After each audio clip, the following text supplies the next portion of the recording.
of all, let's go through some statistics for women. Okay, so statistics for women, heart disease. It's the #1 cause of death of women of all ages.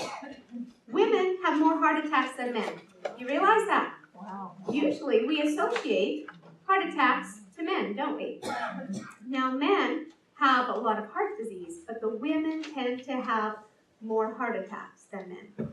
Breast cancer and cervical cancer are the 2 top cancers for women. Obesity, we know, over 50% of women are overweight. Of these, 30% are dangerously obese. And then stress. Stress and its negative effects on the body have surpassed the common cold as the most prevalent health problem in North America. Anyone ever feel a little bit of stress in your life? It's picking up, isn't it? Statistics for men. Heart disease, leading cause of death in men. 1 in 8 men are diagnosed with prostate cancer. Colorectal cancer is the other one. Its rate is more than double for men than women. Approximately 22% of men in Canada are considered obese and 41.3% are overweight. Although stress is high in men, they tend to suppress their feelings and not report their stress levels. But we know that it's pretty much equivalent, right? It's just how we deal with the stress and manage it is the difference. So, modern diet dilemmas. The standard North American diet is comprised of no breakfast. Let's stop there for 1 second. So, when it comes to breakfast, and we take that word and we divide it in half, what does it say? Break fast. So, breaking the fast. The ideal situation is not to eat past approximately 6 o'clock at night. It can be earlier, that's great, but a good 12 hours needs to be your focus. So from 6 to 6 if you can, or you can expand that if you need to as well. And sometimes that means just training the body to do that, right? Just getting those, the meals on track of certain time schedules. And breakfast is something that we can be up and going, and before long, we were in the habit of not eating breakfast. And if you haven't eaten breakfast for a while, and you suddenly decide you're going to try to eat breakfast one morning, you can actually feel nauseous and sick. Has anyone ever experienced that? Yeah, you just don't feel well. And people say, I can't eat breakfast, it makes me sick. It's because of the way we have trained our bodies to do that. And we end up feeling sick. The same way as if we end up having a meal at like 10 o'clock at night, same thing. We have trained our bodies to eat that meal late at night. At first, when you make those adjustments, you just have to be gradual and easy for the breakfast part. Eat something that's light, easy to digest, and work your way in. When it comes to stopping the late evening meals, it's the same idea. Just taper down. Go to some fresh fruit, something light and fibrous. And before long, we can train our bodies to be on what we call the circadian rhythm, the 24-hour cycle, training our bodies when to sleep, when to wake up, when to eat, and so forth. Now, the idea of breakfast. When you go through the night, you will, we talked yesterday about water and dehydration a little bit. Do you know when the busiest time of the day is in the hospital for heart problems and heart attacks? Early morning, that's right. Yeah, early mornings. This is because of dehydration throughout the night, and the blood cells get sticky and begin to clump together. Did you know if you were to get up and eat breakfast, you will reduce your risk of a heart attack by 50% from eating breakfast? It's also been proven that if you eat a breakfast, it'll help you control your weight. It'll help you lose weight. It'll help you maintain the right weight. So our highest absorption is first thing in the morning. And as the day goes on, our absorption levels decrease. So we want to get in as much nutrients as we can in the morning. We want about 50% of our nutrient intake to be done by noonish. And then the rest for the rest of the day. So for skipping breakfast, we're missing the highlight part of the day to absorb those high nutrients as much as possible. So if anything, how you've been told probably before of having a large breakfast, right? A good large dinner or lunch around 1, 2 o'clock is ideal, and then a nice light fibrous supper. And if you're trying to lose weight and struggling with that, Try this schedule, that big breakfast, a large 1 o'clock or 2 o'clock lunch, and then a very light fiber supper or no supper at all. And you will see the weight drop off very quickly that way. So give that a try. So our modern diet dilemmas.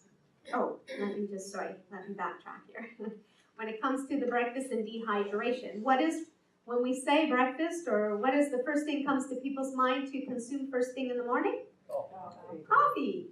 And unfortunately, coffee is a dehydrating substance. So when we're already dehydrated and at that high risk, we reach for that cup of coffee and it dehydrates us more and pushes us into that high risk zone. So instead, we want to reach for a nice glass of water, room temperature ideally, about 8 to 10 ounces of room temperature water. And if you can mix in 1 to 2 tablespoons of pure lemon juice, this will actually stimulate your stomach to make hydrochloric acid to help you digest your food and move things along quickly throughout the day. So, the body, you want it to be alkaline, but there's only one part of your body you want to be acidic, and that is your stomach.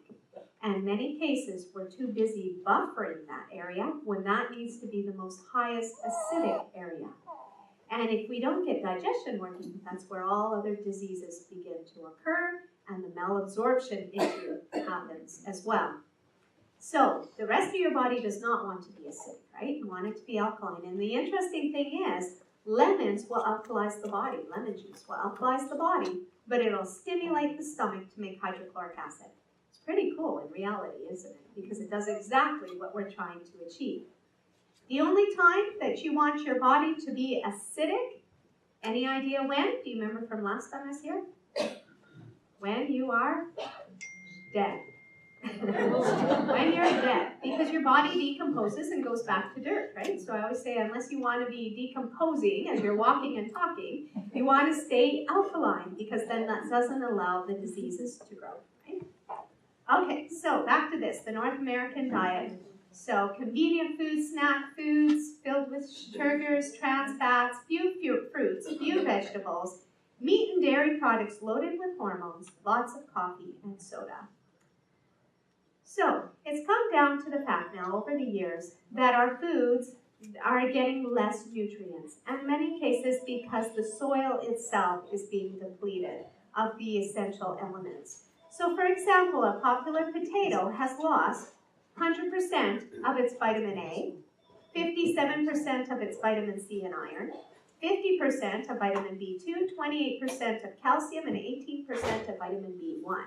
That's just in a potato. So it is obvious that we have lost a lot of these nutrients due to the soil, haven't we? So the question is organic better? So you've probably seen a number of news reports and different things out there talking about organic versus non-organic. And what is it they're always testing for? The nutrient value, right? To see if this is higher in nutrients, if it's organic versus this one that's not organic. And in many cases, the organic one is a little bit higher, but maybe not substantially. But let's go beyond that. Beyond that is when you are choosing to go of an organic sort of choice, then your food is grown without the synthetic pesticides, herbicides, insecticides, fertilizers. You know, these chemicals that are actually beginning to flood our system because we get so much of it everywhere, including the pollution, the air we breathe, and so forth. So anytime that we can try to reduce those toxins, we are better off. So organic itself, we will end up with less likely containing traces of cancer-causing agents on them, hormone-disrupting chemicals, which usually end up stored in our bodies unless we take steps to avoid this accumulation. So the chemicals in that are actually messing up our hormones. And in saying that, when we talk about back here where I mentioned meat and dairy products loaded with hormones, this has become one of the issues with animal products, is because of the hormones and these different toxins that are getting into the animals, and it is stored in the muscle of the meat or the fat of the meat as well. So when we end up eating these products, it's beginning to actually mess up with our own hormones. And we'll talk more about that.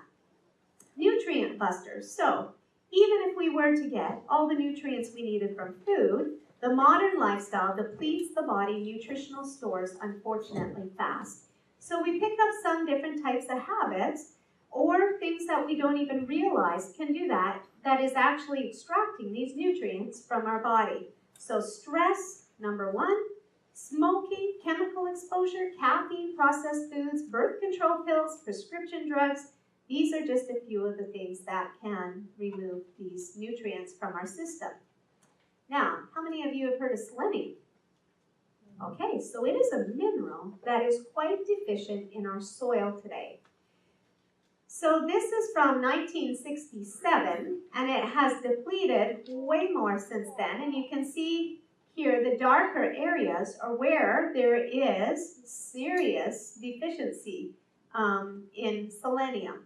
And then the lighter color is moderate, of course, and then the white is normal selenium growth yet in the soil. For where I live, that was the first thing I heard. I moved from Calgary, and I guess Calgary is in this zone. It's not as big a deal, and there's not a lot for livestock, of course, in the middle of the city either. And so when we moved out this way towards the west, that's one thing everyone was talking about, is how we had to make sure if they have livestock, their cows, their horses, were very selenium deficient. And so they have to supplement to the livestock that. Well, the same thing as humans. If we are growing our vegetables there or our foods there, we're not going to be getting the selenium the same. So, unfortunately, the body's most potent detoxifier, glutathione, must need selenium to be made in the body. So there's other things that they rely on each other, these different nutrients. And so glutathione is one that is relying on the selenium in order to be produced. Now, how do we get selenium in this case? You can supplement, this is true, but Brazil nuts, everyone's heard of Brazil nuts, right? They are sometimes hard to find. Unfortunately, this year they've had a crop failure on Brazil nuts, and that's why you don't see them as often, and the price has gone up on them. But they are still worth purchasing a few. If you were to eat 2 a day, 2 or 3 every morning, you will have enough selenium for your entire day. So it's an excellent supplement is to take Brazil nuts. So we need the selenium to produce the glutathione. Glutathione reduces allergic reactions. It improves immunity, stops inflammation, and eliminates the body of mercury and prescription drug residues. So a great way to detox the system of some of these chemicals that are getting stored in our body. This is the way of being able to release some of those. So some of the symptoms can be, if you're selenium deficient, can be dry skin, poor immune function, cholesterol issues, especially if you are somebody who says to me, I eat only plant-based products, I eat lots of fruits, lots of vegetables, and I have this cholesterol issue. I just cannot figure out what it is. Well, it could be stress, that can play a bit of a role, but also it can be as simple as perhaps you are selenium deficient as well. So it's worth introducing those Brazil nuts. So eat plenty of fresh produce to supply the body with nutrients needed to create the glutathione.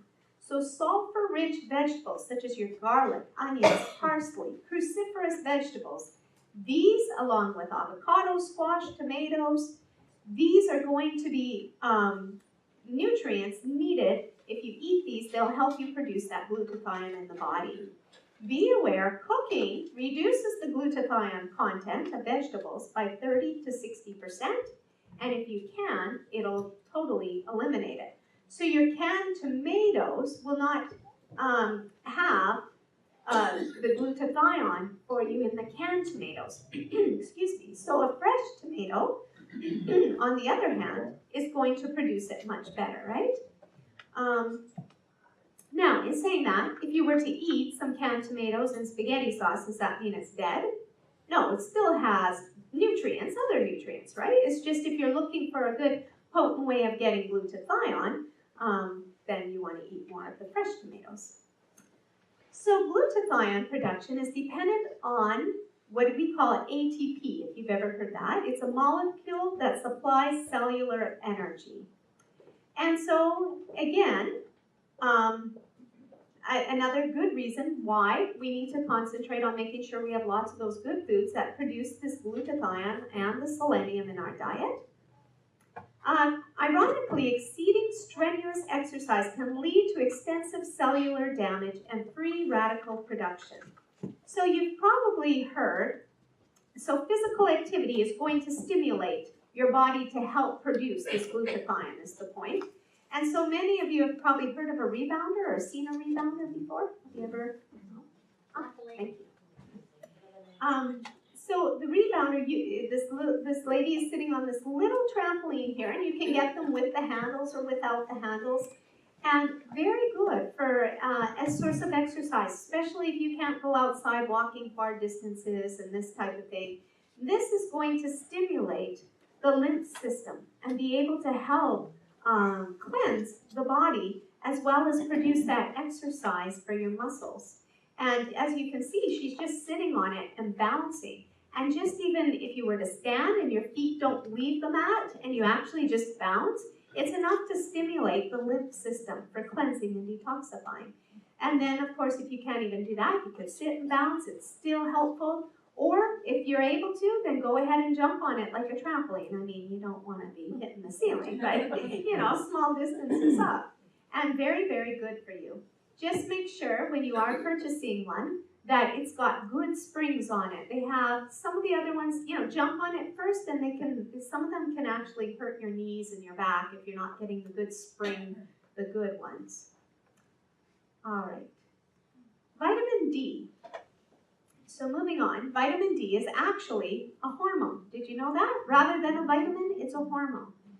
And so it is required to absorb calcium from the gut into the bloodstream. And you've probably heard how vitamin D helps calcium to be absorbed into your bones. So that is how, taking it from the gut into the bloodstream, the liver and the kidneys convert vitamin D, which is produced in your skin, and taken up then into your system, into the active hormone.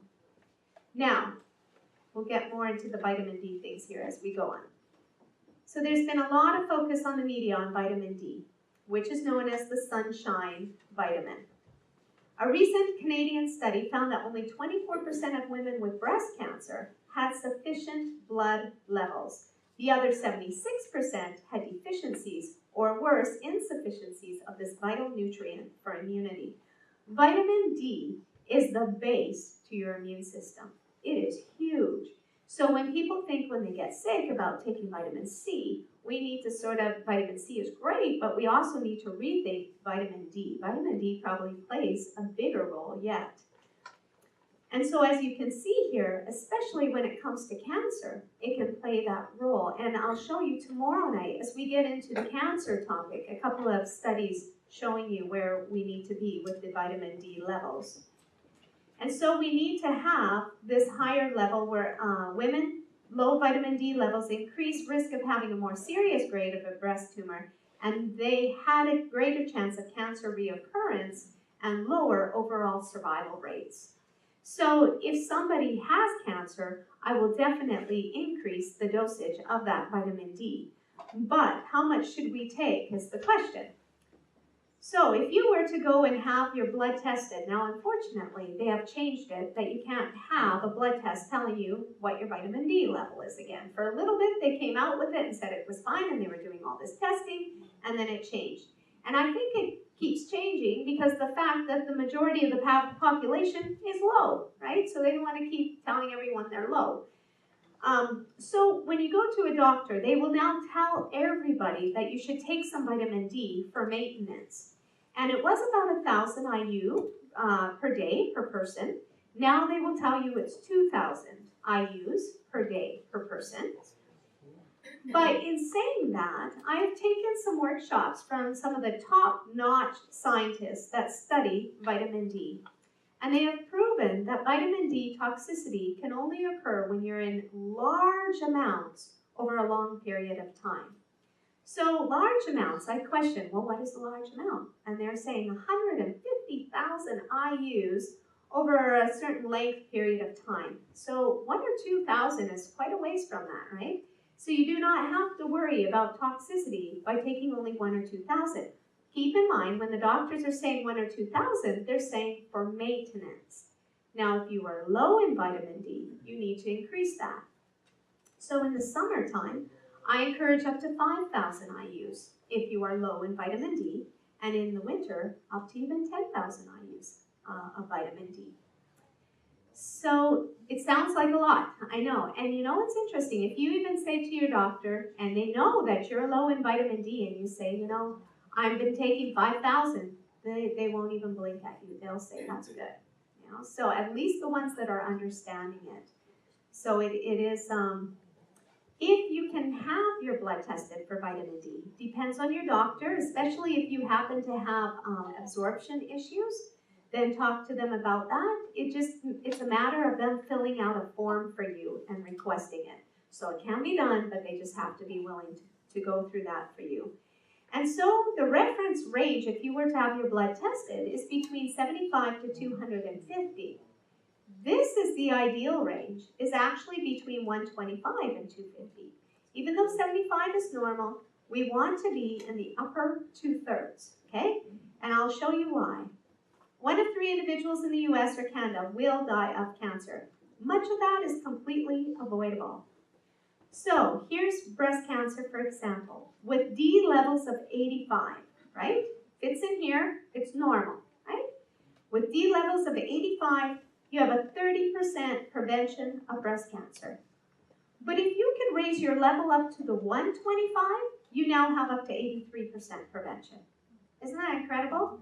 It shows you the key. Vitamin D is playing. It is huge. Type 1 diabetes, we talked about that yesterday. So the babies, we give them vitamin D drops. Some say it's really essential.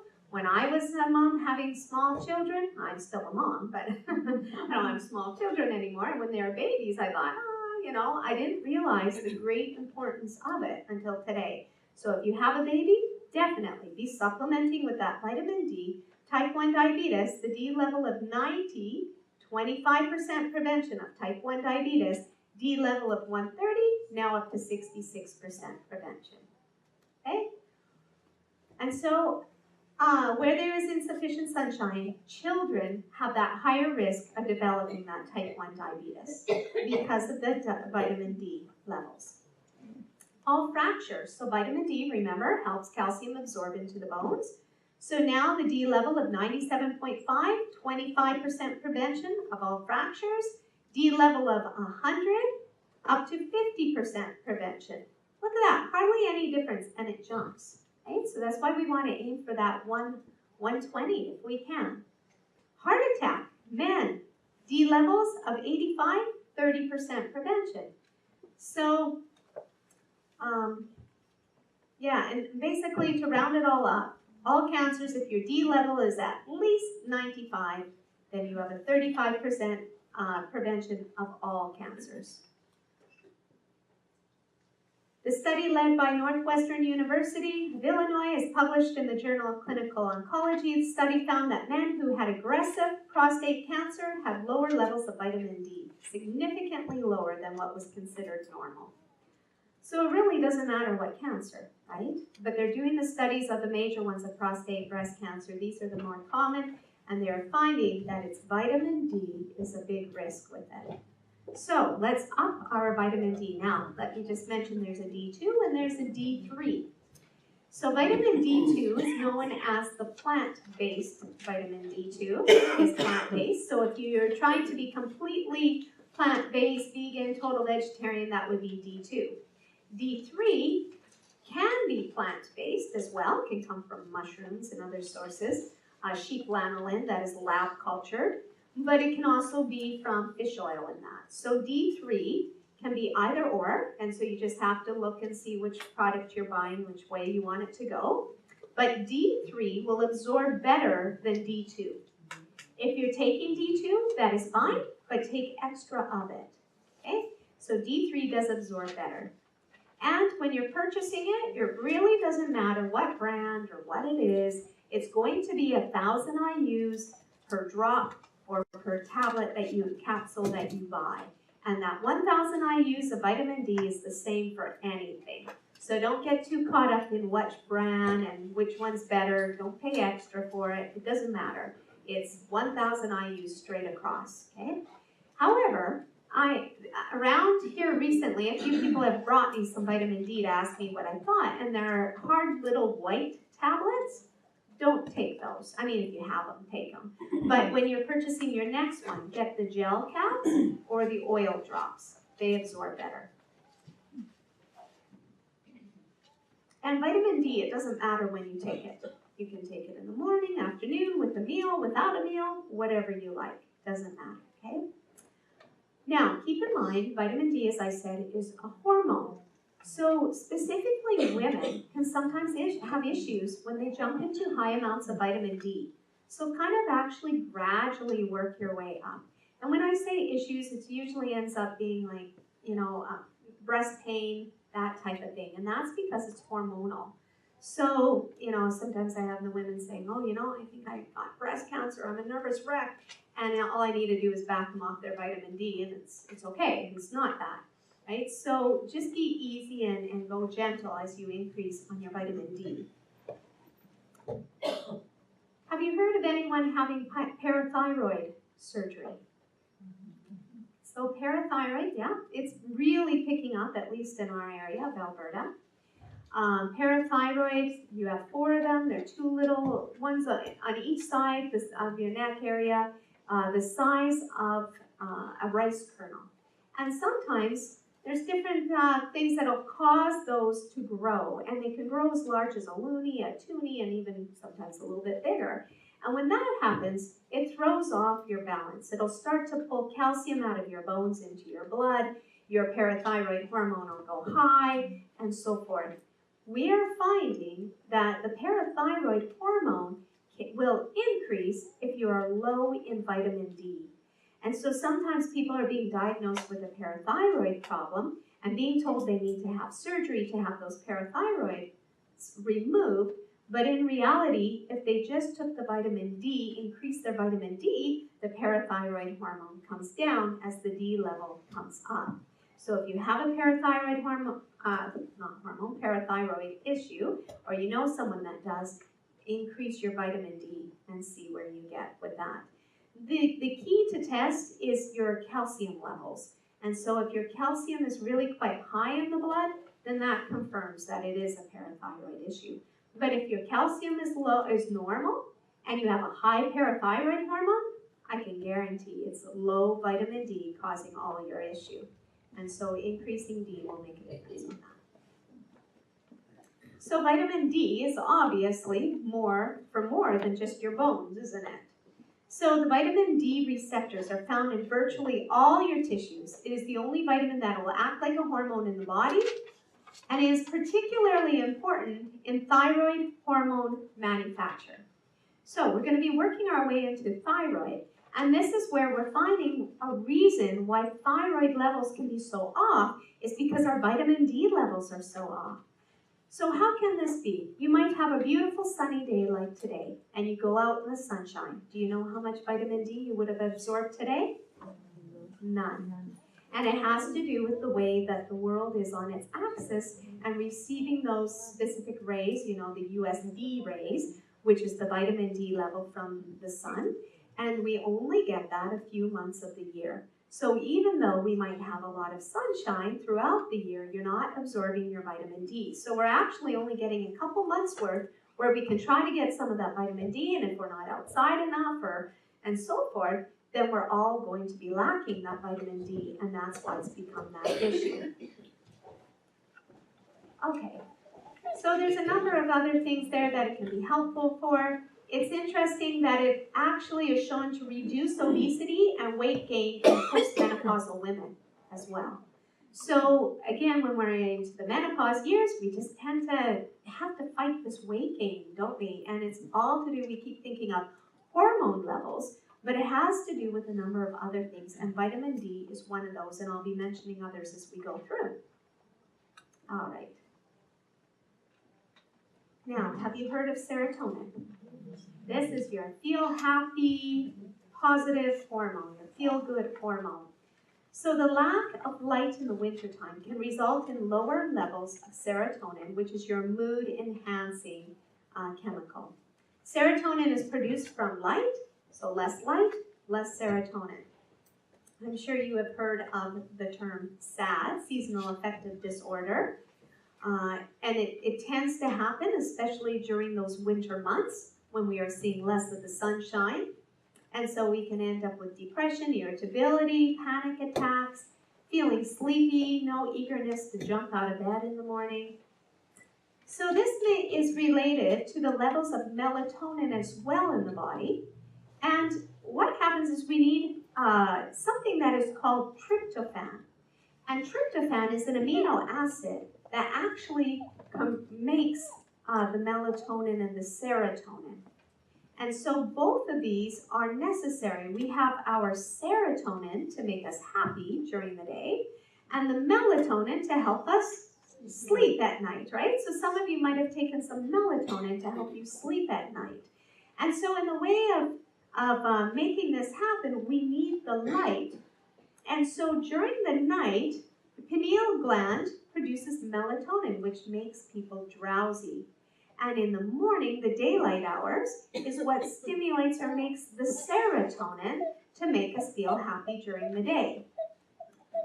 So the key is, when you are getting up in the morning, a lot of times people wake up in the morning and they have a hard time getting out of bed because they feel depressed and they feel down. And so we need to stimulate that serotonin production. The first thing you want to do when waking up is to, within 10 minutes, no more than 10 minutes, 5 to 10 minutes, get a light on in your room.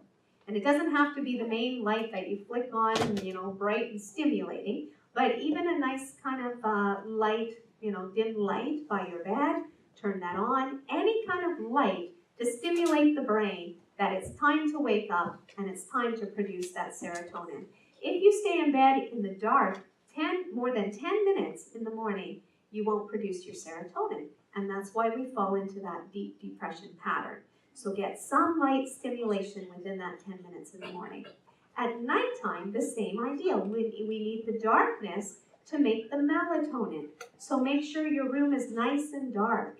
Have some blinds, put on a mask if you need to, whatever it takes to have a nice dark room. And when it's nice and dark, your brain will know to produce that melatonin. So ways of producing the melatonin, we need the tryptophan. So the pineal gland will draw that tryptophan, which is an amino acid, from the blood. Tryptophan is then converted into the serotonin in the gland, which is that light dependent, right? Serotonin is then converted into melatonin to help you sleep at night, which requires then the darkness. But melatonin also needs a couple of other things. It needs calcium and vitamin B6. Calcium is the only vitamin that absorbs at night.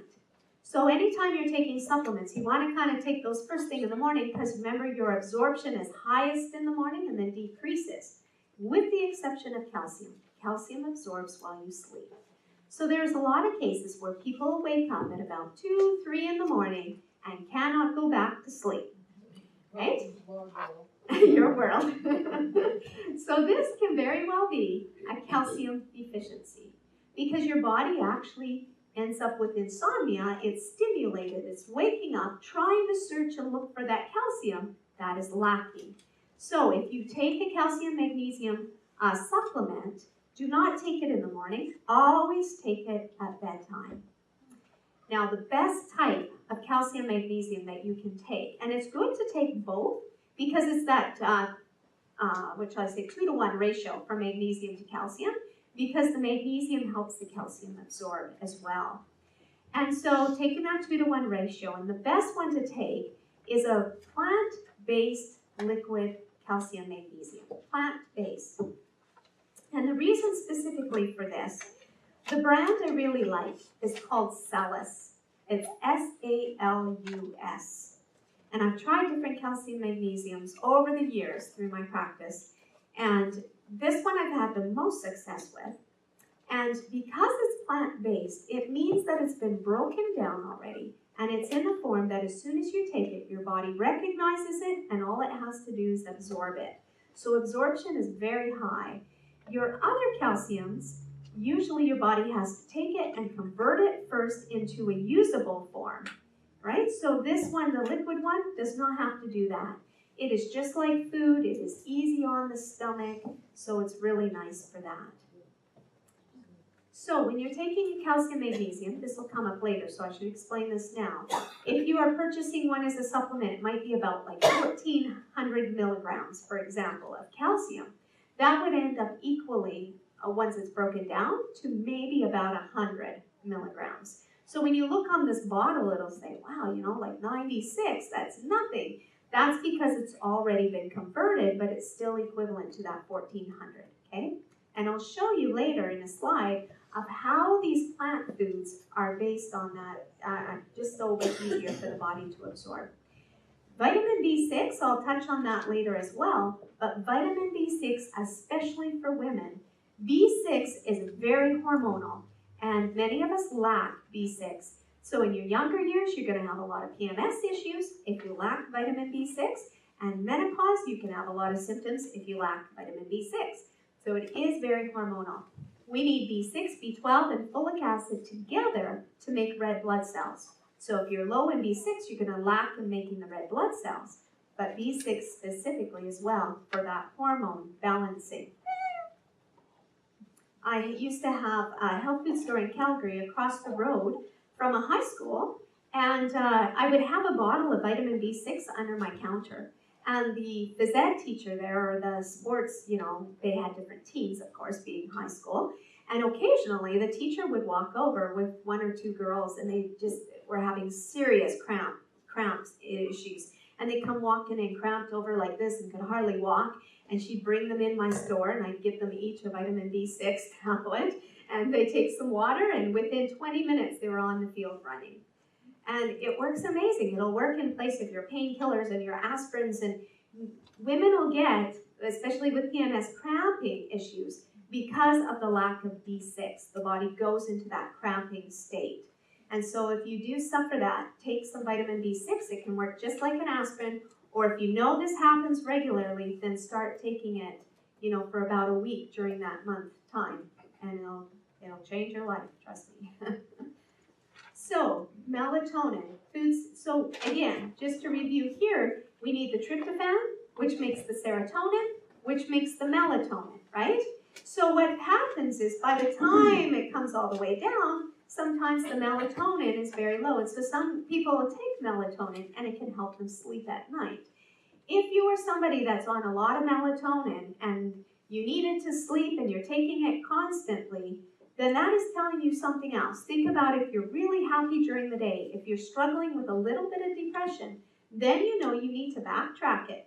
And we need to focus more on the amino acid tryptophan so that it can make all those levels. Instead of just jumping and taking that melatonin, we need all of that in between, right? And if you've tried melatonin and it doesn't help you to sleep, it's because you don't need it, right? So some people say, well, you take it, works great, doesn't work for me. That's because you don't need it. It's not a sleeping pill. It's only helpful if your body's not producing it. So if you're not sleeping, it could be another reason like that calcium or whatever. And when I'm saying about calcium absorbing at night, think about if anyone gets muscle cramps in your legs or those fidgety legs where you can't hold them still, when does that usually occur? Night or evening, right? So that is your calcium deficiency. So foods that are actually high in melatonin to help you be able to make more melatonin would be your barley, your tomatoes, your rice, corn, oats, banana, ginger. These foods contain melatonin. And I think that might be on your worksheets, correct? So what are 3 ways to boost your serotonin? One is to subject yourself to more light. Now, if it's still not working, you can buy one of these fancy lights, one that's small and sits on your end table or large as this, and getting that special light to be able to produce more serotonin. Exercise is another way. So 15 to 20 minutes per day will increase your mood. And then, of course, eating wisely and being able to eat foods that are going to help you make more serotonin and melatonin. But especially trying to avoid those simple carbohydrates that we talked about yesterday. So our refined cakes, cookies, pies, and so forth, when they raise your blood sugar levels, You flood your system with that insulin, you end up in a hole, right? So you get that quick high and then that big drop. And that can make us depressed. It all kind of goes with it. So our blood sugars change our mood and how we feel. Serotonin is an important neurotransmitter in the brain, particularly in the frontal lobe. The frontal lobe is where your character resides. It's who you are. It's all there in that frontal lobe or the crown of your brain. So sugars make that difference to you when your sugars are nice and level, you're a very level-tempered person, right? But if your sugars drop or go too high, you can become a very angry, agitated person. And that can happen without diabetes. This can happen to any of us. If our sugars drop too low, we can start to just feel off and grumpy and moody. And, so by having those 3 regular or the 2 regular meals or whatever you do, keeping your blood sugars nice and level. So keeping in mind your brain cannot make serotonin unless tryptophan is first present. Depressed people usually have a loss of appetite, and therefore the food they do eat should have an abundance of tryptophan. So what happens is we can have a loss of appetite, but then we're craving the wrong foods, which are those comfort foods, which then depress us more and make us overweight and throw off our sugars and all that, right? So here are some foods that contain tryptophan. Now you can take tryptophan as a supplement as well, but I encourage that you begin with the food and see where you can go with that. Now, have you heard of black-eyed cowpeas?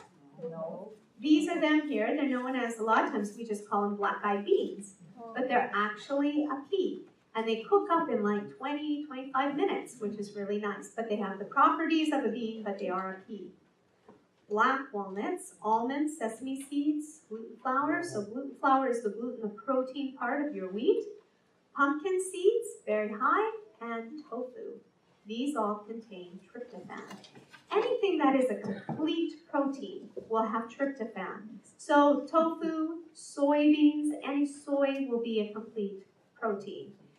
Green peas are a complete protein that has some tryptophan in it. Nutritional yeast flakes, which is a seasoning, is a complete protein in it.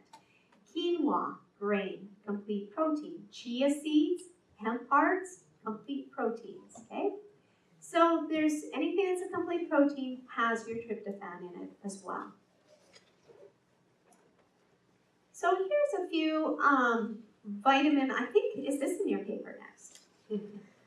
This is where it comes in a few of the common deficiencies, just giving you a few symptoms that can be common deficiencies that go along with hormones and symptoms. Is that one there? I know, maybe it's not. Yeah, I kind of think it's not. So, but some of these might sound familiar to you in general. So iron, if you have an iron deficiency, they'll say you are anemic, right? And it means you can be sensitive to cold, you can have digestive disturbances, hair loss, your fingernails could peel. A lot of times women, especially who are low in iron, when they're pregnant, or any time, but especially I see it a lot with pregnancy, is they will crave ice. So if you're somebody that likes to eat and chomp on ice or suck an ice cube, then a lot of times that can be a deficiency in iron. Vitamin B1. Okay, so a feeling of pins and needles in your feet and your hands. Anorexia, so you have a hard time gaining weight. Constipation, reduced pain threshold. B2, sore tongue, cracks on the side of your mouth. B12, so if you look at your fingernails, the little white moons, that you want those little white moons, and even on your thumb, or sorry, it says not including your thumbnails, but your thumbnails usually have them, but it's your fingers that you need to make sure you're having. Anemia, pins and needles in your feet, so it can be pins and needles in your feet for B1 or B12, but it's very common for B12. You start to have those sensations. Heart palpitations, irregular heartbeat can come from a B12 deficiency. Vitamin D, bone loss, hypothyroidism, so an underactive, burning mouth and throat, and diarrhea, calcium, bone loss, brittle fingernails, periodontal disease, depression, weight gain, So depression with calcium can happen because you're not absorbing it at night. It's waking you up. You're not getting a decent sleep, but you're also not making that melatonin to help you sleep, and then you're not getting the serotonin and vice versa. Folic acid, anemia again, because folic acid helps your B12 to absorb. So in most cases, if you're low in B12, you're probably low in folic acid as well. So you kind of want, when you're purchasing B12, get the two together. It's really good. Restless legs. So when your legs are irritable again, can be calcium, magnesium, usually number one, but it can happen for folic acid, digestive problems. Selenium, we kind of mentioned that earlier, is the dry skin for immune system, high cholesterol. Zinc. Zinc can cause acne if you're low in zinc. Men especially, baldness or hair loss, brittle nails, white spots on your nails can show a zinc deficiency. And if you're low in protein or complete protein idea, amino acids can be peeling nails, grooves on your nails, water retention. So those are just some of the symptoms that can go along with some of these deficiencies. Everyone got that? I know some of you are jotting, so I don't want to race ahead too fast. So, hormones, they're a pretty complicated business. They're kind of like a Rubik's Cube, right? You kind of go around and trying to get those colors all to match. And did you know anyone in school who could just flip that thing around and get it like that? Well, and then there were others who took it apart and put it together, right? And cheated. So, it's kind of like that with women's hormones. If they are imbalanced, especially women, I mean men and women, but get this part, okay? Women, they'll feel fabulous, they'll have energy, and so forth. But down here, is it any surprise that an ancient Chinese medicine states a doctor would rather treat 10 men than 1 woman? So that's why a lot of times when we talk hormones, it's always related to the women, right? Because when it's off, it's off. But men as well, hormone levels can be totally off and throw you off in many directions as well, including the same idea, feeling out of energy and so forth. So hormone balance. Hormones regulate cell function, influencing cellular activity. They do their best when they're balanced. As Goldilocks would say, not too high, not too low, just right. So balanced hormones means each one does their job that they are designed to do.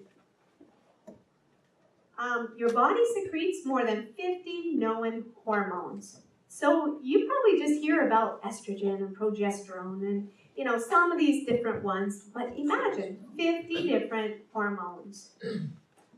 And so the quick fix is not the answer. Hormones are excreted into the bloodstream. They travel to their specific target where they act like a key that fits into a lock. We have a lot of lock and keys, don't we? So, which is called the receptor. In women, the endocrine glands that most influence hormonal balance are your adrenals, pituitary, hypothalamus, thyroid, and ovaries. So, of course, for the men, a lot of that is the same, but of course not ovaries, right?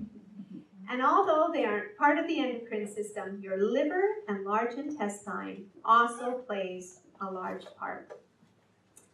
So, time for a quiz.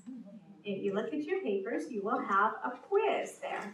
And you're going to go through that and just quickly read each one there. And if it applies to you, you're going to circle yes or no. If it does not apply to you in your life, leave it blank, okay? But you're going to go ahead. Yes, this one, yeah. So little square boxes on it. I can show you what it looks like here. And then, so this one here. So the whole front page, and then there's a few on the back. So you're just going to whip through that, read it, and then just check off or circle yes or no on each one. Okay, so now I'm giving you the results, and you can write these down on your paper if you want. If you received, your score total was 15 or less, you are known as the handler. If you are between 16 to 29, you need a change. And if you're 30 or more, you're known as the stress case. So that was a stress test that you took. I mean, one of many stress tests that are out there.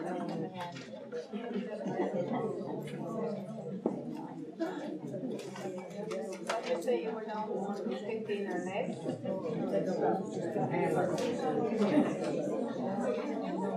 15 or less than what? Well, 15 or less means you're the handler. So, of course, the lower it is, the better it is. And so if you're close to 15, you may need to find more balance in your life. If you're on the upper end, if you're the lower, of course, you don't have to worry. You're dealing well with your stress, right? You are all going to be having some stress. Oh, good. Now, this test might actually surprise some of you. Some of you might be shocked that your number is low, and some of you might be shocked your numbers are high. And the ones who are shocked that their numbers are high, it's interesting. The ones that come out higher are usually the ones who say, I'm not stressed. I don't think I'm stressed, right? We tend to suppress that, and especially men. So, interesting enough, what do we worry about? And this is in your notes for sure, I know that. So what do we worry about? 40% are things that will never happen. 30% are the things that are past, which cannot be changed. 12% is criticism by others, which is mostly untrue. 10% is about our health, which gets worse with stress. And 8% is about real problems that can be solved. So, stress, we all have it, don't we? A little bit is good. It's when we continue into a place where it becomes chronic stress, it becomes an issue for us. When it becomes chronic stress, we are then starting to produce a stress hormone that can go through the body and disrupt our other hormones and cause a lot of damage within the body. In these stressful times, we could use some extra protection from one of the best disease fighters on the planet, and that's colorful berries. Now, someone asked about berries yesterday. Remember I said I would mention it. So berries are powerhouses, and we'll talk even more about berries tomorrow, and you'll see how powerful and potent that they are. Interesting enough, the berries are becoming the new greens. What does that mean? It's not replacing the greens, but you know how the greens was like this perfect food and we were just punching them, and we still need to. But what we're finding is the berries are kind of taking that leading effect now. They just are really high in a lot of different nutrients. With the radiation on our planet and an increased need for protection, taking berry extracts every day will protect us against those chemicals and be able to help detoxify. There's many kinds of berries that are effective at protecting us from disease, and they are very powerful to treat the diseases as well. And you'll hear how tomorrow with cancer, for example. Anti-aging studies. Blueberries have become the big one for helping to improve cognitive function, so memory as well as eyesight are very helpful. Declines in brain function, lowers cholesterol, helps heal damages after stroke. There is actually a product out there that is called vinpocetine. I don't know if you've ever heard of that. Vinpocetine, and by Prairie Naturals, they combine vinpocetine and blueberries. And they are finding that it helps with cognitive function, helps you to be able to, adhere to things, understand, memory, but it's also showing people who have had strokes to help them to come back and get some of that cognitive function back. Ginkgo biloba, a lot of people have taken that for memory and that. But ginkgo biloba does have a risk. If you take it for a certain length of time, it can increase your risk of bleeding on the brain. So actually at my clinic store, I don't even bother carrying ginkgo biloba. I carry the vinpocetine with the blueberries. And I've had some really good results with that because it actually increases circulation specifically to the brain in those areas.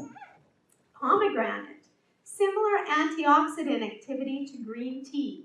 Green tea is a very powerful antioxidant.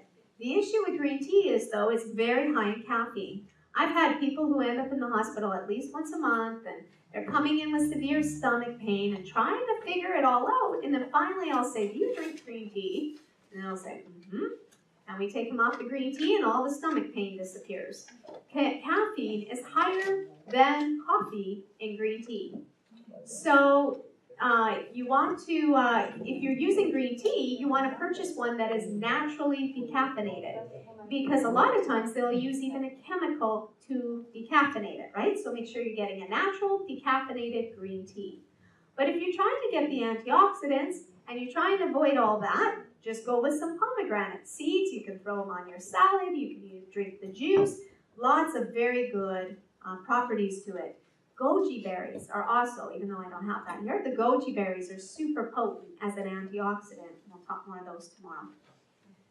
So again, pomegranate protects against heart disease, lowers blood pressure, lowers cholesterol. There's lots of good uses beyond the antioxidant properties of it. So your adrenal glands, located here above the kidneys, these two bits of body tissue, they are very important. They are what deal with what we call the fight or flight response. So when something happens and you get scared suddenly, or you can feel your heart rate go, right? And depending on the emergency, you can feel that surge of energy come to you.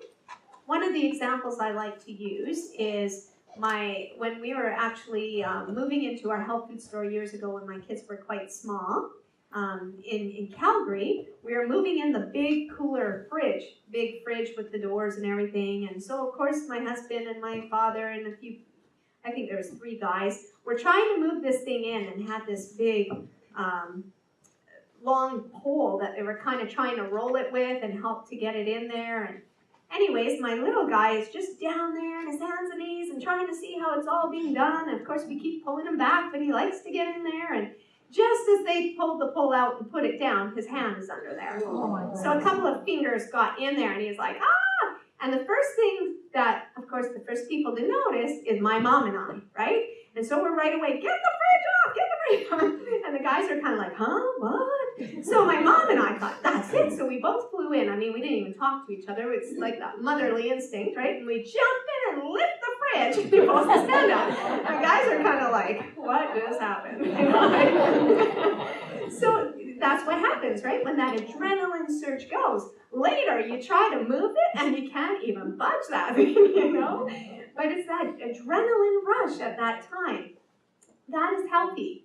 It's actually set up, this fight or, the fight or flight response is set up so that for emergency times, our body can handle it. However, if you go into that response and it's constant, now it becomes a problem, right? It's a chronic thing, and it becomes dangerous and detrimental to your body. And so, when we're scared and our heart pounds and our breathing quickens, is one of the jobs of the adrenals via a blood sugar releasing mechanism to deal with it. So various adrenal hormones stimulate the conversion of protein to energy so that our energy levels remain high even after the glucose release for that initial fight or flight response reaction wears off. Your adrenal hormones can maintain elevated blood pressure and create the internal changes needed for dealing with the kinds of stressors like emotional shock, infection, high work overload, weather changes, on and on and on. Your adrenals are what kind of keep it all balanced out in the end. Now, what is the first thing then that is going to be attacked if you're constantly in this fight or flight mode? Are the adrenals. They're just working overtime, trying to make everything, be normal and try to balance everything out. And eventually, your adrenal glands come to a serious job burnout. Men and women suffer from adrenal exhaustion due to prolonged stress. So, it's probably one of the most least talked about, that needs to be the most talked about situation for men and women today. We have so much stress in our lives, and our adrenals are under constant attack.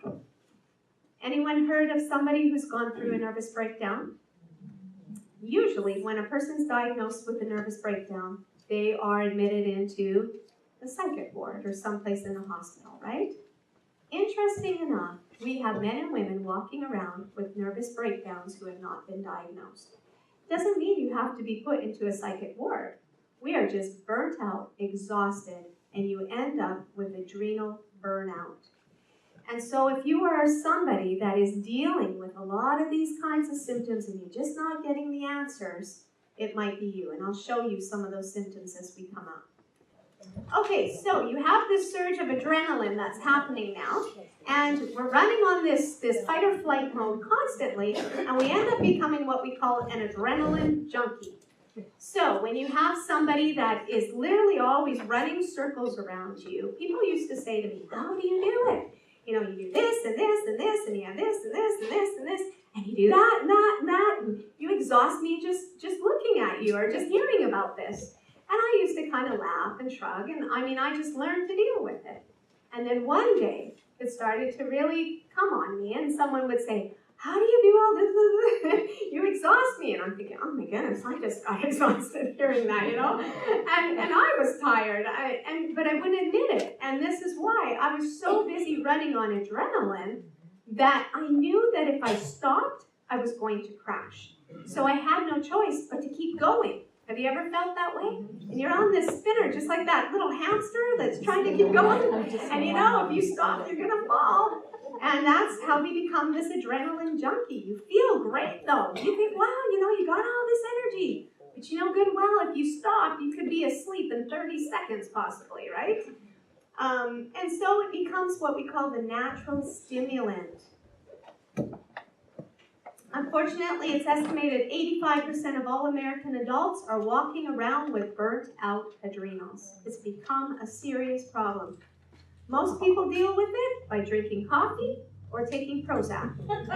Yeah. Addictions develop because the antidepressants initially cause the release of a lot of serotonin, which is what makes you feel happy, right? So it works. The irony is that these same toxic chemicals that give you that immediate release of serotonin will actually cause you to use up more serotonin. And that's why a lot of times the antidepressants, you end up with more, or they have to change it up, and so forth. We are all driven by our deficiencies. We crave feeling good, and we will do anything to achieve it, no matter what the consequences are. And so this is where we go into self-medicating ourselves, and that can even just be with going with simple carbohydrates, going for the sugar, right? And going for caffeine, alcohol, and so forth. How about chocolate? Any chocoholics in the room? Chocolate is something that we will crave. Now, men or women can crave chocolate, but women tend to have the reputation for it, especially during that time of the month, and that's because that changing of the hormone levels can make you crave chocolate. Stress can make you crave it. Low blood sugar. Why do we crave chocolate? Eating chocolate makes you feel good. Why? Because it increases that feel-good hormone. The serotonin is increased in the brain. And serotonin is that neurotransmitter that's responsible for the good feeling it like, you know, an enhanced mood. Many women experience low serotonin levels 7 to 10 days prior to their menstrual periods, which is one reason why PMS women often have powerful cravings for chocolate around that time. High levels of stress can also make women, or men in this case, crave chocolate, since increasing serotonin levels can lead to significant reductions in anxiety. I mean, if you're feeling better, you're not going to be as anxious, right? We can become emotional eaters. So, let me also mention, when you are craving chocolate, you also crave sugar. And chocolate and sugar will actually destroy B vitamins in your body. So women particularly, remember B6 is a very hormonal B vitamin, so it's killing off or destroying that B6, but it's also destroying other B vitamins for men and women. And your B vitamins are what give you the energy and support your adrenal glands. So the sugar and the chocolate are destroying your B vitamins. You crave more sugar and chocolate because when your B vitamins are low, you actually crave sugar and chocolate, and then they destroy more B vitamins. So it becomes this vicious cycle. Things that can literally blow out your adrenals. Now, I believe you have this one in your notes. Should be in that 2-page note still, possibly. Maybe not. So again, if this is something that you want, but again, just looking over your adrenals, again, stress, sleeplessness, the fight or flight mode that we've been discussing, you end up with hormonal imbalance, thyroid imbalance, too high a protein intake, animal products, hypoglycemia, inflammation, on and on and on. These things will blow out your adrenal glands. Okay? If your adrenals are burnt out, then every other hormone in your body is unbalanced. Have you ever been told that? When hormones are not balanced, what's the first thing we're doing? We're testing to see where our hormones are not balanced. Do we need more estrogen? Do we need more progesterone? Do we need this, that? And we're changing it up. And women especially who are going through menopause are trying this, and this will work, and then this will work, and this won't work, and it's up and down and all over because we haven't taken care of the actual base problem, which is our adrenal glands. Many times, if we can take care of the adrenal glands and balance our thyroid, then the hormones will just fall right into place. Remember, your adrenals are the leaders of your hormone system. When the leader is out of balance, your entire system is out of balance. So here are some symptoms of adrenal exhaustion. Have you ever gone to bed, woken up, you knew you had at least 8 hours sleep. You get up in the morning, you step out of bed, and you ache all over, and you feel exhausted. And you think, wow, I think a truck hit me, and I didn't even see it. Have you ever felt that way? That is the stress hormone, cortisol, and it's pumping through your bloodstream while you were sleeping at night. Instead of your body healing and rejuvenating from the rest, it was attacking your body and causing damage to your body. And so symptoms of adrenal exhaustion, that goes with it. You can sleep, you're always tired, you just can't get your energy up. Sometimes we'll crave salty foods. I find especially people say, oh, I don't crave sugars. Now, sugars aren't my thing. I crave salt. Well, that's not better. Because if you're really craving the salts, can also be adrenal glands, maybe cold hands, cold feet, lightheaded when you stand up quickly. A lot of times we think of that as low blood pressure, but it can be adrenal exhaustion. You can just eventually lose all energy to the point that you start to lose interest in you, who you are, and in your life. And so many times people don't know even of a hobby to have, or what hobbies or what things they enjoy. They don't make time for themselves anymore. Many doctors don't recognize adrenal exhaustion. Unless the glands become so compromised, disorders such as Addison's disease or Cushing's syndrome occur. Or you literally have an extreme breakdown where you've gone, where mentally now you end up with that nervous breakdown and end up in a hospital. But unfortunately, the doctors aren't diagnosing us with the adrenal exhaustion. And there's many of us walking around totally exhausted, dealing with these symptoms. So how do you overcome this? You certainly can overcome this. You certainly can heal this. But I will tell you, first of all, many times when I have clients and I determine that this is what they are dealing with, they are happy to know you are not going crazy. You're not the only one in the world dealing with this. And this is something that you need to heal yourself. You need to give yourself permission that it's okay to take a break. It's okay to, not be hard on yourself. Usually the people who go through this exhaustion are hardest on themselves. They push themselves harder and harder, and you're not going to heal from it. You have to back off and take the time to heal. The same way as a person who goes through a nervous breakdown, it can sometimes take them years to recuperate. Adrenal exhaustion can literally take you a couple of years to get your life back in order. So the trick is to eat good food, real food, amounts required by your body's particular needs. Plenty of sleep. Sleep is actually the most important component of rebuilding burnt out adrenals. So making sure that you're getting that good sleep, as we have already rehearsed, with that dark to stimulate the melatonin and then the light for the serotonin, and getting in those good 8 hours of sleep, because sleep plays that role. Even in the Bible, there's a text that says, an anxious heart weighs a man down. In fact, there's lots of different verses in the Bible that talks about stress and anxiety. And we know when we are anxious and stressed, it just changes your whole life, doesn't it? It feels like you're carrying this big load upon your back. So adrenal support is what we want. Balancing our workloads, resting sufficiently, taking some family time, doing physical, spiritual exercises, making personal playtime. These are important for de-stressing your body and giving your adrenals a break. And probably the biggest difficult thing of doing this is giving yourself permission to do this. So depending on your personality or, your way of upbringing or whatever else there is, it sometimes can be a struggle to allow yourself to do this.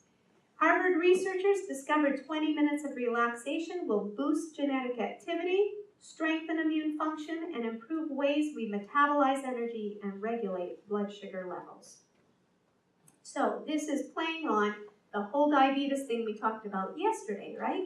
So harmony, balance in so many areas of our life.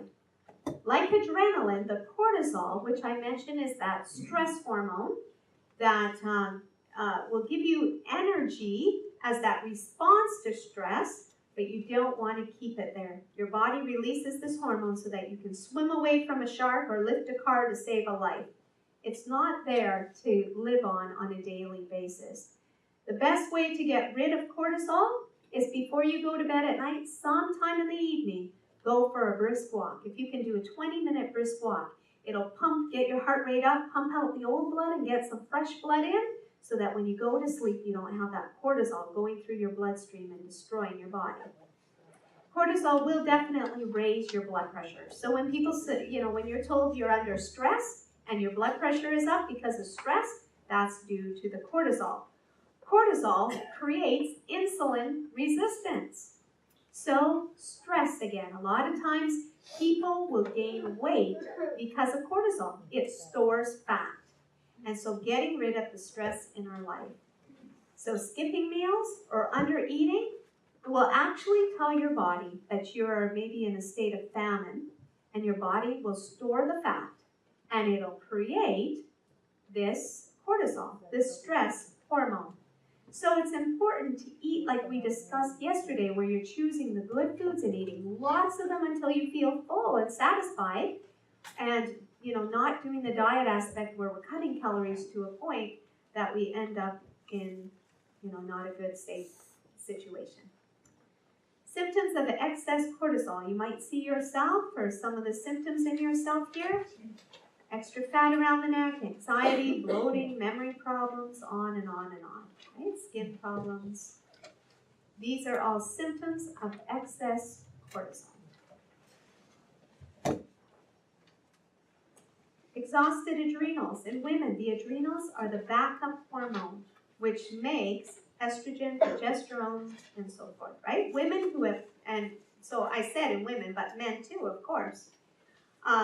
Women who have good functioning adrenals have virtually no menopause symptoms. Have you ever met a woman that says, I never had a problem, all through life, no problem, right? It'd be interesting to ask that person, or maybe if you can think of that person who's gone through that, have they had much stress in their life? How do they deal with the stress? If your adrenals are exhausted, you just can't handle stress. And there you begin to develop belly fat and gain weight.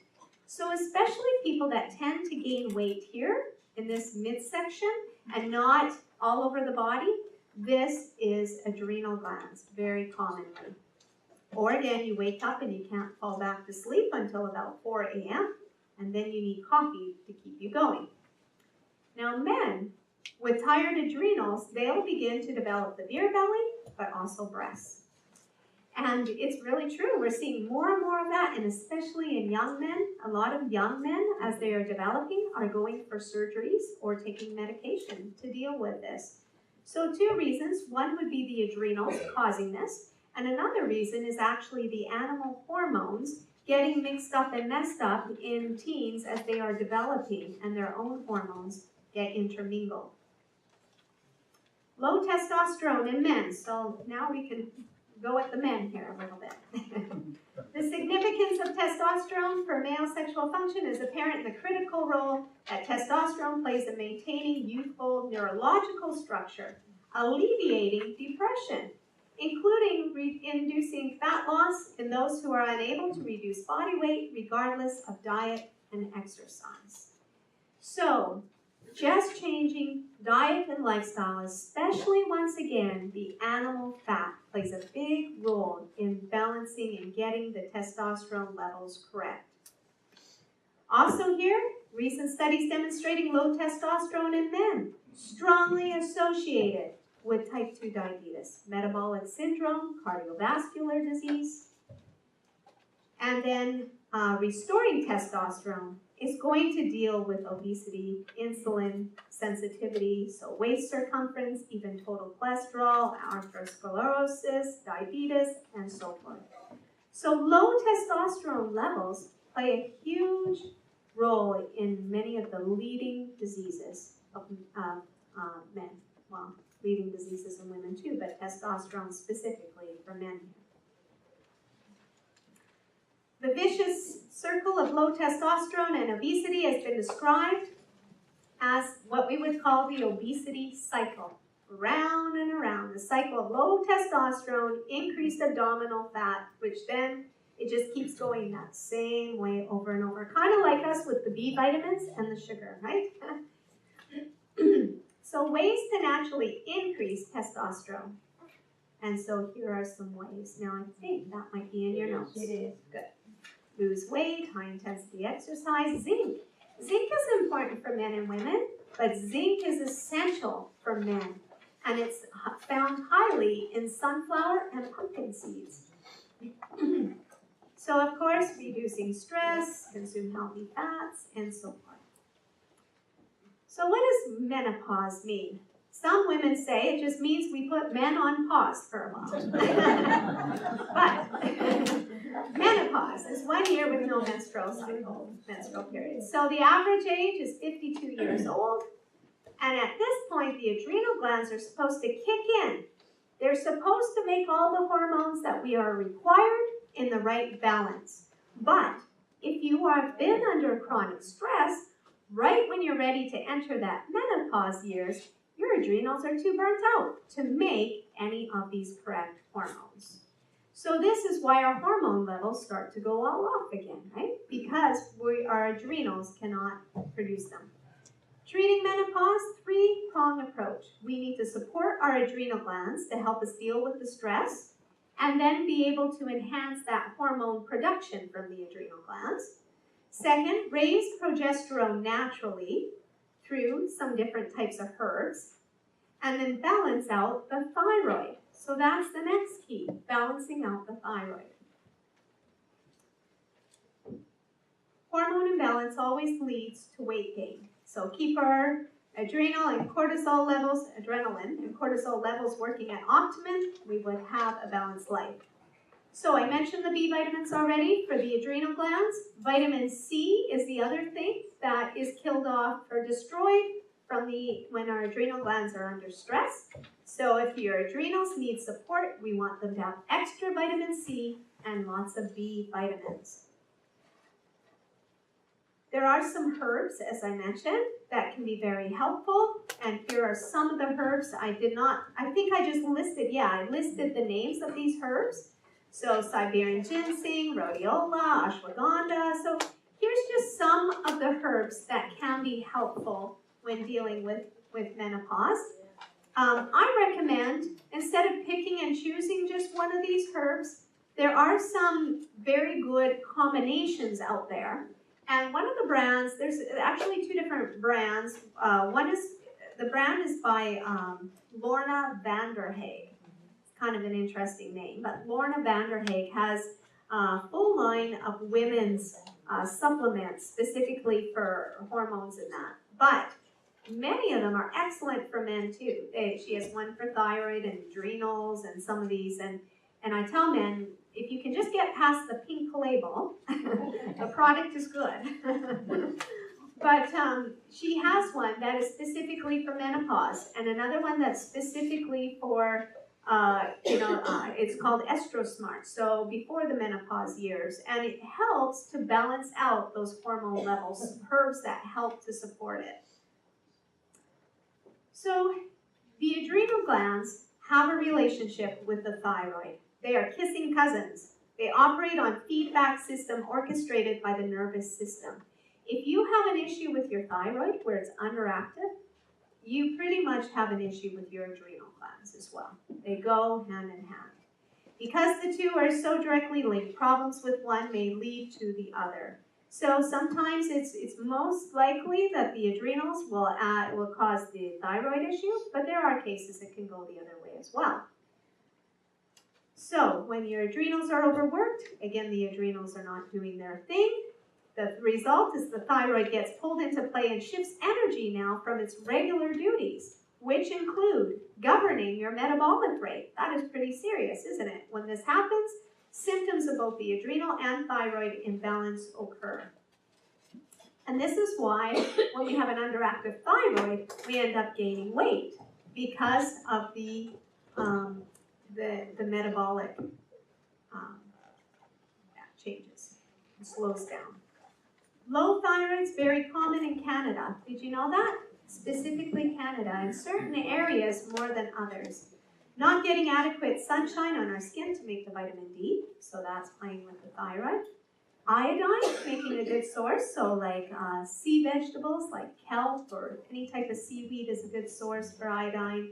Consuming fluoride in our water will actually interfere with thyroid hormone.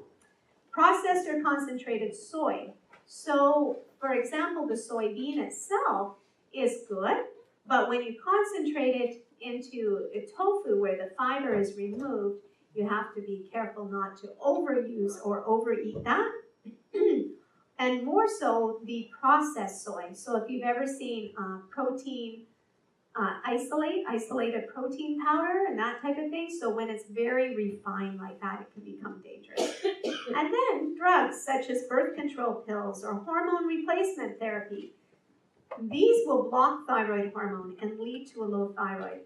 So it's interesting that medically they'll put you on a birth control or you'll take some type of hormone replacement to try to balance those hormones out. But then in the end, we block the thyroid hormone, and that could be the complete cause of why our hormones are imbalanced in the first place. So it's always wise to start with treating your adrenal glands and your thyroid and see what happens to if the hormones balance out before attacking the hormones first. So your thyroid gland, it is situated in the very front of your throat. It's actually in the shape of a butterfly. And, I always like to tell this little story. It was quite recent, actually. I have a client who came into me and she wanted to know, she first sort of tested me and said, where's your thyroid located? And so I showed her and explained, and she says, interesting. She says, I would trust you any day over my doctor. She said, my doctor was telling me that my thyroid is good, and I said, well, where is it anyways? And he says, well, it's just back here, the back of your neck, kind of onto your shoulder. And I'm like, are you serious? So we're treating an organ and we don't know where it is. That's not a good thing, right? And so we can have a low thyroid known as a hyperthyroid, or we can have an overactive thyroid. If you have a hyper or overactive thyroid, there is nothing we can do for that as far as nutritionally or lifestyle, okay? That's something that medically needs treated. But most cases, we are underactive thyroid, and we can certainly treat that. Now, in your handouts you have to take home with you, you're going to have one page that says symptoms of thyroid imbalance. And I'll give you symptoms of the common overactive and underactive thyroid symptoms.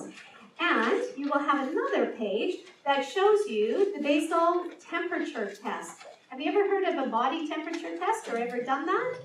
This is actually more accurate than the blood test itself for testing thyroid function. So if you want to know how your thyroid is doing, this is what you do. You just follow what it says on here. You're basically going to be having a thermometer. If you have the mercury one, that's the one it was originally done for. But you can't buy mercury thermometers anymore, so digital will work fine. Have it by your bedside, and as soon as you wake up in the morning, you can't get out of bed and go to the washroom, it'll change it. So as soon as you wake up, Reach over, find that thermometer, put it under your arm, and test it. If it's a digital thermometer, do it a couple of times in a row and make sure that you're getting the right average. And then do it for at least 3 days in a row and see that it's kind of within the proper numbers, okay? You'll see on there the range that it'll tell you that is normal temperatures that you want to be between, which is 36.6 and 36.8 if you're doing Celsius. So that's only a 0.2 difference. Right in there is their normal range. If you are under it, you're an underactive thyroid. If you're over it, chances are you're an overactive thyroid. So if you're over, for sure go see your doctor, get it checked out, okay? If you're underactive, you may actually either have the blood work done or go and get it done by your doctor. It might show up you're underactive and it may not. There's many cases that you're in that normal zone, but you're still underactive. So the regular area is anywhere between, I think, 1 and 4 or 4.5. So as long as you're in there, you're normal. But actually, if you are even 2 and over, it can be already underactive. So go by this and see where you come out. If you are low, then the thing that I use to treat it is anything to support the thyroid gland. And iodine and selenium are your 2 major components for supporting thyroid. So the Brazil nuts couple a day, and I like to use liquid kelp. And liquid kelp is a plant-based iodine that way. If you take iodine drops, it can be toxic, so you have to be really careful with those. And that's why I do the plant-based liquid kelp, because then I don't have to worry about that toxicity. So, yeah, if your TSH level is 2 and higher, you might actually suffer the symptoms of low thyroid function. So there's a picture of your thyroid. Here's some symptoms that can go with an underactive thyroid, and you might see yourself in some of those symptoms. Especially for women, if you begin to get a lot of hair loss, that can be a common symptom of low thyroid function. Okay? So any of these things can happen to go along with that. And yes, some people end up with the thyroid gland goiter and so forth. Okay? Thyroid problems are on the rise. We know that. Can be at any age. Children, adults. Again, vitamin D is a big component of that. So making sure we're getting enough vitamin D to support the thyroid as well. Okay, so down here, hypothyroidism affects 20 to 25% of women and 10% of men. So it's in both genders, but we hear more of it on the women's side. Dietary support. So again, we talked about the iodine with the liquid kelp. Eat some iodine-rich foods, so in different nuts and seeds, sea vegetables, fresh fruits, vegetables, especially green pepper, lettuce, and pineapple. Use only cold-pressed oils. Okay? Avoid saturated animal fats and trans fats. And avoid artificial sweeteners. 90% of all cases of low thyroid are due to impaired conversion of the T4 into the T3 in the thyroid gland. So this is where if you go and have your blood work done, you can be tested for both of them, and you'll know if you're doing that conversion properly as well. But in many cases, they see the conversion is good, but your TSH level is still too high. So checking it all out is important. All right. We'll move on there. Supplement support. So tyrosine, an essential amino acid necessary for that manufacturing of the thyroid hormone from the T4 into the T3. So again, just focusing on, a complete protein. If you're eating some good plant-based proteins, you will get some good absorption of those amino acids.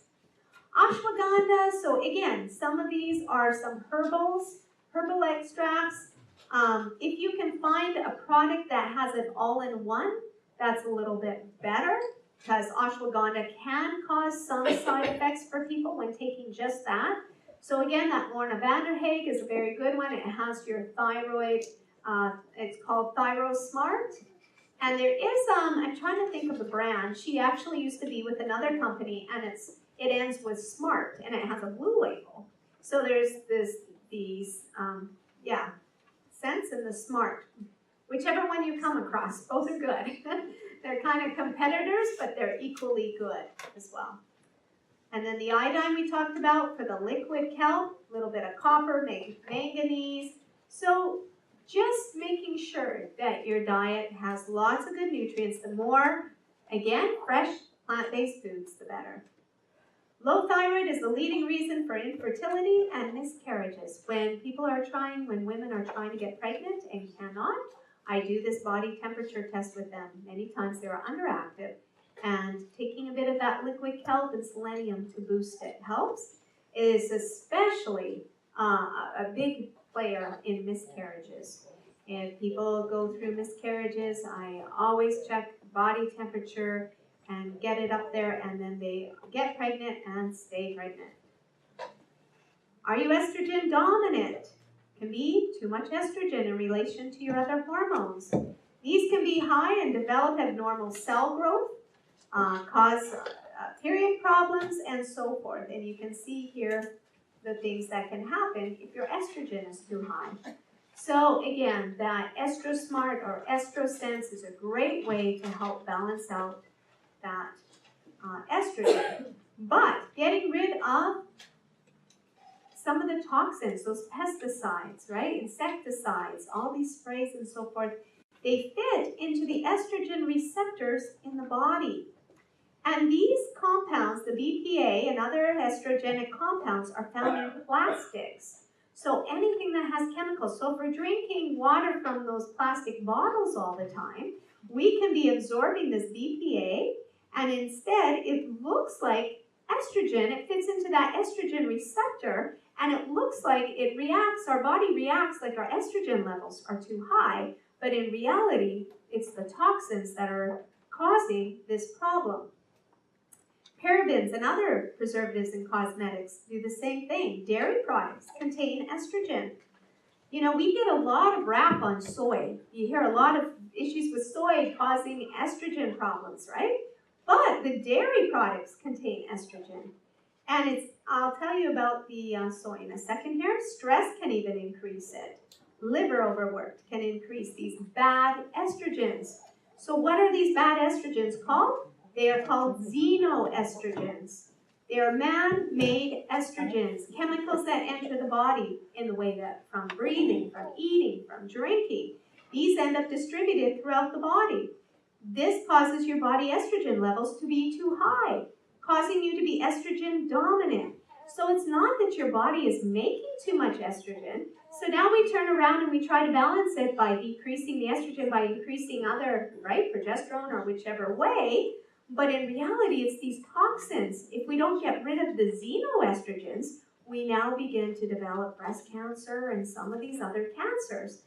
And so, how do we get rid of, and these are what ends up with, right? Breast cancer, uterine cancer, and so forth, so forth, so forth. Infertility, hormonal acne, none of this is normal, and this can be coming from the xenoestrogens.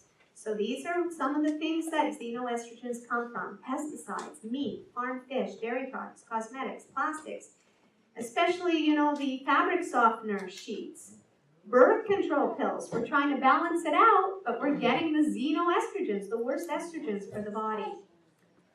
So when it comes to xenoestrogens bind far less to the hormone-binding substance than natural produced hormones, resulting in their availability to bind with waiting estrogen receptor sites on the cells.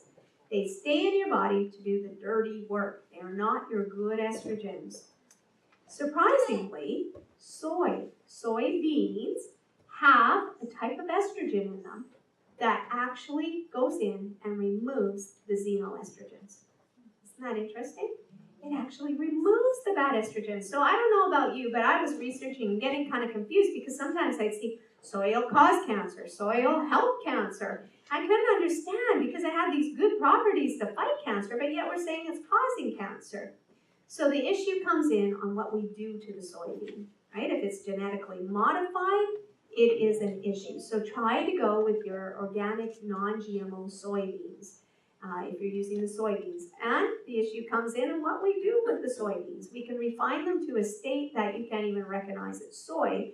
That's not necessarily good for you either, right? So going with the non-GMO organic soybeans is fine to get rid of these xenoestrogens.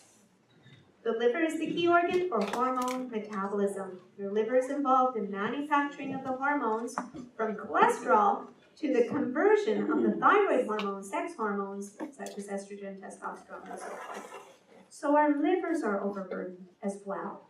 So we want to eat clean. Those bad fats, bad sugars, your liver will automatically detoxify.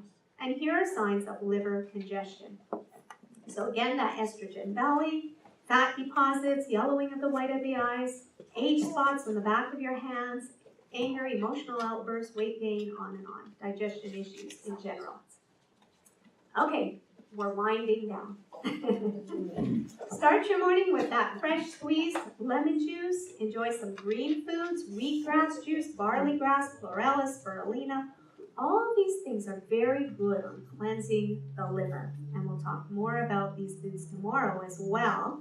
As curcumin, we'll talk about more tomorrow, but that is the active ingredient in turmeric. And so we will cover more of that tomorrow as well. But again, very good at cleansing. Osteoporosis, I'm sure you know what that is, right? Where the thinning of the bones. And so again, that good calcium is important. Omega-3 fats, we talked a bit about that yesterday, so I won't spend too much time on that again. But we need the omega-3 and the omega-6. Many of you have heard of primrose oil for menopause. That's omega-6. But we do have to be careful because too much omega-6 can actually increase cancer tumor growth, which we'll talk about tomorrow a little more. But down here, the borage oil, it's about the GLA. The GLA is what helps balance some of those hormones in our menopause years, especially. Okay, so this is why it helps in the prostaglandins. Prostaglandins act as the regulators, right? Inhibiting or enhancing the variety of responses such as inflammation, muscle contraction, blood vessel dilation, and so forth. Adding GLA helps with PMS symptoms or the menopause. But remember, B6. B6 will do that very similar thing. I'm just going to, we talked about a little bit, these are what we call the phytoestrogens, which I mentioned in soybeans.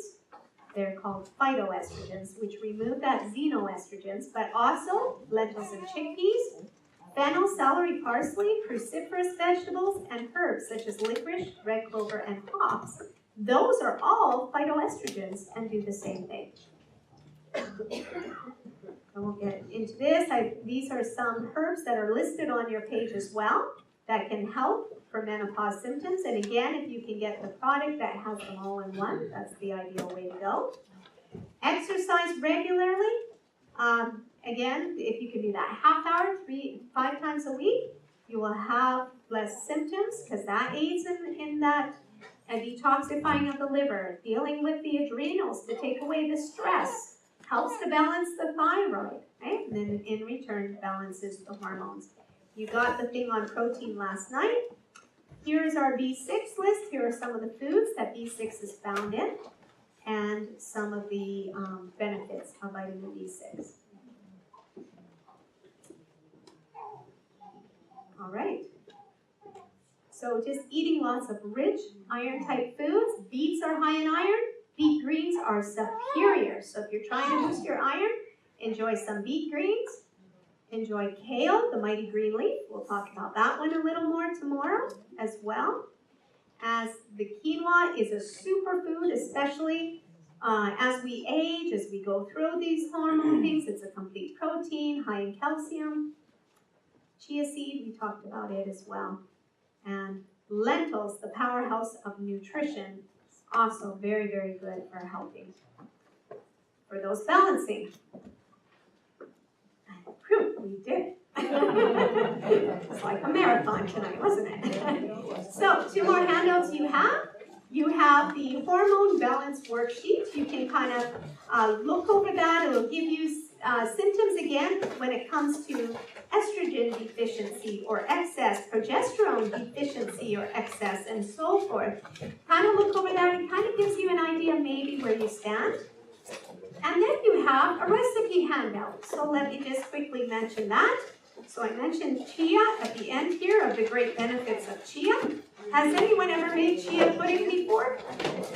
All right, so give it a try. It reminds me of tapioca pudding. Just put it into whatever milk. Coconut milk works really good. Let it thicken up. However you want to sweeten it, add some fresh fruit. Makes a great breakfast. Tabbouleh salad, very high in calcium from your parsley. Parsley actually detoxifies and removes heavy metals out of the system. And Alfredo sauce. This one you have to try. This is a family favorite. So this one is dairy-free, but it's a nice, rich Alfredo sauce. When I make it, my kids act like we never feed them. And so it's one of the greatest, easiest, simplest recipes to make if I have company. We'll just cook up some good whole grain type pasta, some steamed broccoli, the Alfredo sauce, a nice big salad. You've got it made. And it is dairy-free, which means no cholesterol. It's got good fats in it. And so you must try it. It's very simple to make and it's very tasty.